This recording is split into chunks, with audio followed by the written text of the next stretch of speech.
तो नमस्कार दोस्तों, आज जो मेरे साथ में बैठे हैं इनका हेयर ट्रांसप्लांट हमने 5 महीने पहले किया था। ये जोधपुर के पास में मथानिया के रहने वाले हैं और इनकी उम्र लगभग 32-33 साल के आसपास है और 5 महीने पहले हमने ट्रांसप्लांट किया। लगभग 4200 के आसपास ग्राफ्ट लगाए थे। जो आगे का ये एरिया जैसे साइड में फोटो में आप देख रहे हैं, ये एरिया पूरा खाली था। जो आगे का पूरा पट्टी दिख रहा है ये पूरा एकदम चिकना हो रखा था। तो जहाँ पे चिकना हो रखा होता है वहाँ पे ट्रांसप्लांट ही सॉल्यूशन है। जहाँ पे बाल थोड़े से मरे हुए से या कमज़ोर होते हैं वहाँ पे वो जीएफसी और मेडिसिन से ठीक होते हैं। चलिए इनसे बात करते हैं, इनका कैसा एक्सपीरियंस रहा। तो आपके दिमाग में कैसा आया कि ट्रांसप्लांट करवाना चाहिए या नहीं करवाना चाहिए? बस ऐसे ही बस देख के फोटो देख के आ गया। फोटो देख के? किसकी फोटो देखी? पहले तो आपकी ही देखी। अच्छा। तो मैंने ट्रांसप्लांट करवा रखा था तो आपने भी सोचा कि हाँ ये क्या टेक्निक है, क्या करवाना है कर। हाँ मतलब उस टाइम तो मेरा रिजल्ट इतना ज़्यादा नहीं आया हुआ था। आई थिंक हाँ मतलब मेरे करवाए हुए 4-5 महीने ही हुए थे उस टाइम तो। हाँ हाँ। लेकिन फिर भी आपको विश्वास था कि कुछ हो सकता है ऐसा, बस करवाए तो मैं मेरे को भी करवाना चाहिए। करवाना चाहिए। तो घर वालों से पूछ के करवाया था आपने? ना किसी से भी नहीं? ना। किसी को नहीं बताया? नहीं, मम्मी पापा को भी नहीं? किसी को पता ही नहीं। वाइफ को भी नहीं? हाँ, भाई को पता था। वाइफ को पता था है? तो कितने दिन पहले सोचा था और फिर कितने दिन बाद में आपने करवा लिया था? बस कल सोचा न परसों रवन है। अच्छा अच्छा, तो आपने कहीं उससे पहले और सर्च नहीं की कि भाई मेरे ना, को मैं कहीं आपको और भी? वीडियो जरूर देखता था। मतलब पहले से मेरे वीडियो हाँ, देखे थे? आपको आपके टच में था 2-3 बिल्कुल महीने से। बिल्कुल बिल्कुल। करवाना था जब जैसे कौन सी टेक्निक से होता है, कितने ग्राफ्ट लगते हैं, क्या चार्ज लगता है, ऐसा कुछ आपने कहीं सर्च नहीं किया? ना। चलो बढ़िया है। हम्म, तो विश्वास था आपको आपके कि भाई, ऊपर विश्वास था। विश्वास था कि आ ही जाएंगे। हाँ।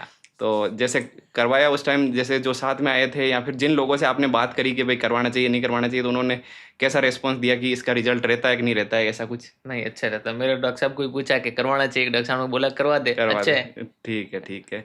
तो आपने जब ट्रांसप्लांट करवाया था उस दिन आपको कैसा एक्सपीरियंस रहा था? उस दिन को आप आज याद करते हैं तो वो दिन ज़्यादा डरावना था या ज़्यादा अच्छा था या ज़्यादा बुरा था, कैसा था? जब तक क्लिनिक नहीं आए तब तक तो बहुत सारी घबराहट थी। बहुत सारी घबराहट थी। यहाँ आने के बाद सब गायब।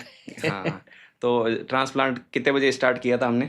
सुबह 10 बजे स्टार्ट किया था बस। अच्छा, और शाम को शाम को 7 बजे 7 समथिंग बजे के कंप्लीट हो आसपास गया। कंप्लीट हो गया? इसमें खाना भी लिया, चाय भी ली, हाँ, बीच में नाश्ता भी ब्रेक भी लिया। हो गया था हाँ, उसका। और दर्द वगैरह? हल्का सा, थोड़ा हाँ, मतलब बहुत। से आज देखें तो कोई खास दर्द नहीं था। ना, कुछ नहीं था हाँ, ऐसा मतलब दर्द। ऐसा है कि थोड़ा उस दिन थोड़ा थोड़ा आप महसूस करेंगे कि हल्का पिन चुभने जैसा। दर्द कम था, डर ज्यादा था। डर ज्यादा लगता है कि पता नहीं क्या करेंगे क्या करेंगे क्या करेंगे। हाँ। और दूसरा, पूरे दिन लेटे लेटे थक जाता है आदमी उस दिन। वो ज्यादा थकाउट हुई हो ना, गया ऐसा आपको? कुछ नहीं किया। एक दिन रात को भरपूर नींद ले ली। अच्छा, दूसरे दिन करवाया है? दूसरे दिन करवाए। तो ट्रांसप्लांट करवा के फिर यहीं पे रुके थे या शाम को निकल गए थे? नहीं, एक दिन ये हमारे यहाँ रिश्तेदार थे, वहीं पे अच्छा, रुका था। जयपुर में कोई रिश्तेदार है तो उनके पास रुक गए थे? हाँ, फिर मैंने तो दूसरे दिन पट्टी चेंज करवा पट्टी के चेंज निकला। करवा के फिर गए थे? हाँ। तो फिर ऐसे घर पे ही चले गए थे या कहीं दूसरी नहीं, जगह घर पे? पे नहीं, कई घर लोग पे। ऐसे मतलब जैसे नीचे आपने अभी मरीज देखा था, ये हाँ मतलब रहने वाले तो इधर मेड़ता के पास में है, लेकिन चेन्नई में काम करते हैं, तो ये 5-7 दिन तक यहीं रुकेंगे और फिर घर पे जाएंगे ताकि पता नहीं लगे घर वालों को कुछ करवाया कि नहीं करवाया। हाँ तो घर वाले थोड़े सोचते हैं कि पता नहीं क्या माते का ऑपरेशन करवा लिया। ये एक्चुअली दिमाग के अंदर का ऑपरेशन नहीं है, खाली चमड़ी का ऑपरेशन है। तो ना तो पूरा सुन करते हैं और पूरा होश हवास में होता है ये काम। मेरे को भी पूछे, लेकिन मैं सर वो कैप रखता था, किसी अच्छा को अच्छा पता ही नहीं चलता था कि वैसे लैब में काम अच्छा करता था। अच्छा। एनी टाइम वो मास्क वगैरह लगे रहते थे। नहीं नहीं, पता तो लग जाता है पीछे से जो दिखता है थोड़ा बहुत। कोई सी किसी को पता चलता गया तो अच्छा। लेट जाता, तब तो किसी हाँ, को पता ही नहीं चलता। सही है। रास्ता में तो कैब मम्मी रहती पापा को भी पता नहीं लगा? थी। ना, कितने दिन बाद में? 2 दिन बाद में पता चला। अच्छा अच्छा। जब ये कैब हटाई ना, हाँ तब ये पट्टी क्यों बांधी के। हाँ। कुछ कुछ बोले चिरा। बोले तो नहीं, लड़ाई वड़ाई नहीं ना, किया? कोई चिरा पाटा तो नहीं करे। अरे मैं कि नहीं, 2 दिन रुको, मैं बता दूं आपने। अच्छा अच्छा। फिर हेड वॉश के लिए यहाँ पे आए थे आप? हाँ, हेड वॉश के लिए आप यहाँ आता है। अच्छा एक बार अच्छा। यहाँ आया था फिर।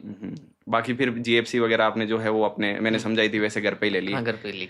आपके वो लैब टेक्नीशियन कोई दोस्त थे तो हाँ उन्होंने हाँ लगा दी? हाँ हाँ। और जैसे कितने महीने पे आपको लगने लग गया था कि अब आ रहे हैं बाल?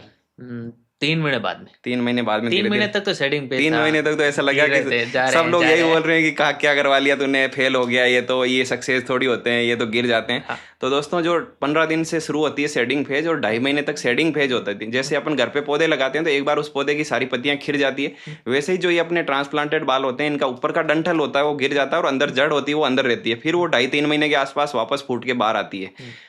पर मैंने सबको टाइम 6 महीने के दिए बस। हाँ, क्यों मेरे को बार बार पूछेंगे, नहीं बार तो बार वो। पूछेंगे कि आया क्यों नहीं, आया क्यों नहीं, आया क्यों नहीं। और एक्चुअली क्या है कि वो जो 3 महीने तक का पीरियड होता है ना, उसमें आदमी को खुद को भी टेंशन होती है। जैसे मैंने मेरा खुद का ट्रांसप्लांट किया, मैं लोगों का करता हूँ, लेकिन मुझे इतनी ज्यादा इनसिक्योरिटी, आपसे ज्यादा इनसिक्योरिटी मुझे दी कि आएगा कि नहीं आएगा, लेकिन आता जरूर है। अगर ग्राफ्ट अंदर लगा है सही डायरेक्शन में और सही जगह तो जरूर निकलेगा वो। बिल्कुल आता है सही। हाँ। और अभी तक कितनी जीएफसी सेशन ले ली आपने? 4 ले ली बस। 4 ले ली। आज आज पांच 5वीं है। 5 भी लेने आए यहाँ। हम्म, और जैसे नाड़ा धोना सब नॉर्मल? सब नॉर्मल। हम्म। सप्ताह में 2 बार शैम्पू। और नॉर्मल तेल वगैरह लगा लेते हैं। हाँ।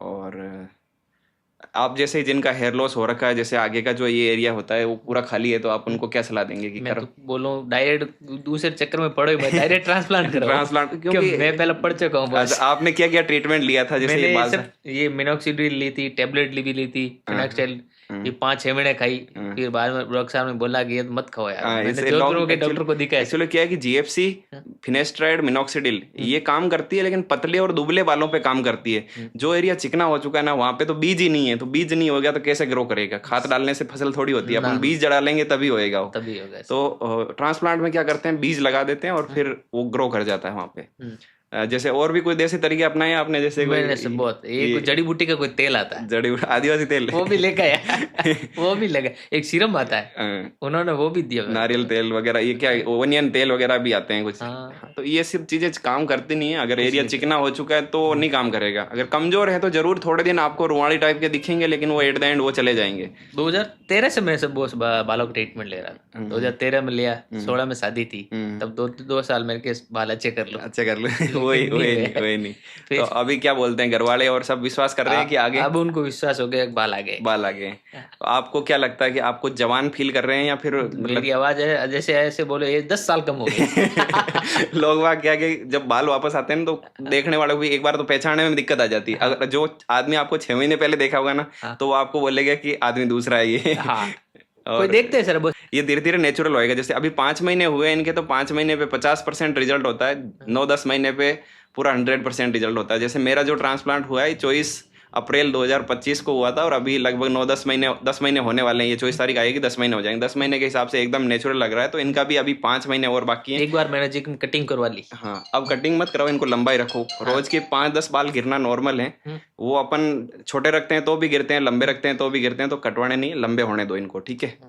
कोई भी दिक्कत हो तो आप मेरे से बात कर सकते हैं। बीच में आपने कितनी बार कांटेक्ट किया मेरे से, कोई प्रॉब्लम हुई या फिर मतलब कैसा लगा आपको? मतलब ऐसे रिप्लाई वगैरह टाइम पे मिल जाते थे? आज सर मैं 1 मिनट में। बिल्कुल, क्योंकि हेयर ट्रांसप्लांट एक ऐसा प्रोसेस है कि आपको रोज डाउट आएंगे कि ये ऐसा हो गया, वो हो गया, ये हो गया, वो हो गया। तो डॉक्टर के डायरेक्ट टच में रहना भी डॉक्टर के लिए भी ठीक है और मरीज के लिए भी ठीक है। उनको संतुष्टि मिल जाती है। डॉक्टर को भी ये संतुष्टि रह जाती है कि मेरे मरीज जिसने मैंने किया ट्रांसप्लांट, वो कैसा अनुभव कर रहा है, कोई दिक्कत तो नहीं हो रही है उसको।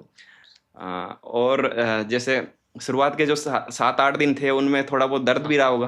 10-15-20 दिन तक ऐसा लगता है वो जैसे ऐसे हाथ डालता है ना, तो दर्द हो रहा है। दर्द थोड़ा थोड़ा महसूस होता है, थोड़ा थोड़ा चरमराहट टाइप का महीने भर तक भी रहता है। 20 दिन बाद में मेरे को बिल्कुल खत्म हुआ, फिर तो मैं भूल गया। हाँ, अब जैसे आप 5 महीने हुए ना, तो 5 महीने तक आप रोज कांच में भी देखते थे कि बाल आए कि नहीं आए। लेकिन अब जैसे महीना 2 महीना बीत जाएगा तो आप खुद ध्यान देना ही छोड़ देंगे। बाकी जो रूटीन काम है उनमें धीरे धीरे इंटरेस्ट आ जाएगा और बालों पे ध्यान कम रहेगा। 5 महीने तक तो रहता है कि भाई इतने पैसे खर्च किए हैं, इतना ट्रीटमेंट ले रहा हूँ, तो बाल आए कि नहीं आए। जब थोड़े बहुत लोग बोलने लग जाते हैं कि बाल आ गए, फिर आदमी छोड़ देता है। ऐसा तो था ही नहीं, मुझे पता था कि 6 महीने बाद में रिजल्ट आएंगे। बिल्कुल बिल्कुल। इतना ध्यान नहीं देता था बालों पे, लेकिन लोग आके मेरे को बोलते थे कि भाई तूने कुछ करवाया कि आया कि नहीं आया। अब क्या बोलते हैं जो लोग? अब बोलते हैं वाकई में, अब तो पहले देखते हैं 5-6 महीने में नहीं मिले वो आके देखते हैं। बाकी रोज टच में रहते हैं उनको तो पता है भाई यहाँ तेरा रिजल्ट अच्छा आ रहा है। सही है, सही है। तो आप कितना रेटिंग करेंगे? जैसे 5 महीनों के हिसाब से हमारी जो सर्विस है उसको कितना रेट करेंगे? 10 में से 10 दूंगा। 10 में से 10 देंगे। चलो धन्यवाद। हम कोशिश करेंगे कि आगे भी इसी तरह से लोगों को संतुष्ट करें, ताकि हम भी आगे बढ़ें और लोग भी संतुष्ट रहें। बिल्कुल। और कुछ बताना चाहेंगे आप? बस और करो, मैं तो ये बोल रहा हूँ बॉस पेशेंट को, कभी जहाँ फालतू झंझट में पड़ने से कोई मतलब नहीं है। जैसे लोग जेब से लगवाते हैं बिगर ट्रांसप्लांट के 15-20 हजार ऐसे ही खर्च कर देते हैं। देखो मैं दिल्ली गया था, तो वहाँ पे जीएफसी के ट्रीटमेंट के नाम पे 12,000 कॉस्ट है जीएफसी की। अब वो पता नहीं किस चीज का ले रहे हैं। मैंने पूछा कौन से ट्यूब से लगा रहे हैं, तो जो सेम ट्यूब मैं आपको बता रहा हूँ वही ट्यूब से लगा रहे हैं, बोल रहे हैं 12,000 रुपए। हालांकि आदमी क्या कि सर्जरी से बचना चाहता है एट द एंड, तो वो चाहे कोई सा भी ट्रीटमेंट, आप आदिवासी तेल दो, चाहे जमाल गोटा दो, कोई सा भी दो, वो रगड़ने को तैयार है, क्योंकि उसको एट द एंड सर्जरी से बचना है। और जब तक आप बीज ही नहीं डालेंगे अंदर, तो बाल नहीं उगेगा। तो ठीक है, आप संतुष्टि के लिए आज ये तेल ले लिया, आज ये तेल ले लिया, तो वो काम नहीं करता है। और दूसरे, जैसे आजकल मार्केट में बहुत सारे शैम्पू भी आते हैं कि भाई ये बाल झड़ने से रोकेगा। तो कोई चीज अगर आपके माथे में 5 मिनट के लिए शैम्पू रह रहा है, तो उससे बाल कैसे रुक जाएगा? तो कोई लेना देना नहीं है उन चीजों का। मैं तो सबसे भुगत भोगी हूँ। तो बालों के लिए जो ट्रीटमेंट होता है उसमें एक तो ट्रांसप्लांट काम करता है अगर साफ हो चुका है, तो दूसरा मिनोक्सिडिल और फिनेस्ट्राइड। बायोटिन भी मैं इतना रोल नहीं दूंगा, बायोटिन एक न्यूट्रिशन का टेबलेट है, जरूर महीने भर लेना चाहिए, लेकिन ऐसा नहीं है कि बायोटिन लेने से आपके बाल रुक जाएंगे। अगर बायोटिन की कमी से ही होता तो फिर पीछे से भी बाल झड़ जाने चाहिए, तो पीछे से तो नहीं झड़ रहे हैं। ये जो आगे का एरिया झड़ रहा है ये हार्मोन की और जेनेटिक्स की वजह से झड़ रहा है। जैसे आपके मेरे तो जेनेटिक है, दादा के थे, पापा के थे, पापा के, हाँ, तो वो जितना एरिया उनके गया होगा उतना ही लगभग आपके गया होगा। हाँ, तो फिर वो जो एरिया बचा हुआ है वो इन फ्यूचर जा सकता है, तो उसके लिए आपको थोड़े थोड़े प्रिकॉशन भी रखने चाहिए अगर जेनेटिक्स है तो। क्योंकि ट्रांसप्लांट हमने किया है तो ट्रांसप्लांटेड बालों की गारंटी है कि भाई ये बाल कहीं नहीं जाएंगे। नहीं ट्रांसप्लांटेड है वो धीरे धीरे उम्र के साथ में उनमें हार्मोन का और जेनेटिक्स का असर रहता है, तो वो धीरे धीरे जाने के चांसेस रहते हैं। कैसे मतलब बच्चे वगैरह बोलते हैं कि आगे वाली या नहीं? हाँ, बच्ची बोलती है, बच्चा अभी छोटा है, बच्ची 8 साल की है, वो रोज हाथ भला मार डालती है, पापा ठीक है ठीक है, आ रहे हैं। सही है। चलो धन्यवाद दोस्तों। इनकी सारी जो साइड में आपने पहले की फोटो देखी है और अभी के जो आप रिजल्ट देख पा रहे हैं 5 महीनों के हिसाब से, तो आप रेटिंग करके हमें बताइए कि भाई कैसा है रिजल्ट इनका। Thank you.